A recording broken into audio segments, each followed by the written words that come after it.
নতুন চমক নিয়ে আসছে ঋত্বিকের ক্রিশ 4। পরিচালক আর কেউ নয়, স্বয়ং ঋত্বিক রোশন। পরিচালক রাকেশ রোশন ক্রিশ সিরিজের নতুন সিনেমা নিয়ে যে চিন্তাভাবনা শুরু করেছেন সে কথা আগেই শোনা গেছে। মঙ্গলবার সেই সংবাদ সত্য বলে জানিয়েছে নির্মাতা। তবে আরও দুটি বড় চমক থাকছে বলে জানাচ্ছেন একটি সূত্র।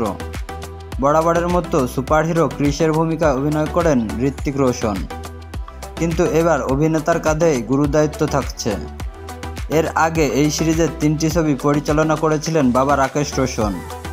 এবারে তিনি ক্রিশ 4-এ ছেলে ঋত্বিক রোশনকে পরিচালনার দায়িত্ব দিয়েছেন। অর্থাৎ তার 25 বছর ক্যারিয়ারে এই প্রথম ঋত্বিক কোনো ছবি নির্মাণ করতে যাচ্ছেন।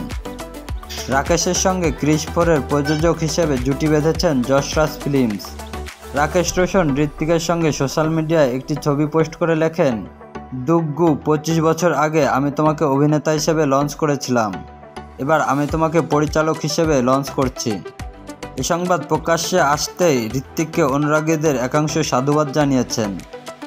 অনেকেই মনে করেছেন নির্মাতার আসনে বসে ঋত্বিক নতুন চমক দিতে পারেন, কারণ নির্মাতা এবং অভিনেতার দৃষ্টিভঙ্গি মিলে গেলে তা সিনেমাটির ক্ষেত্রে ভালো বলেই অনেকে ধারণা করছেন।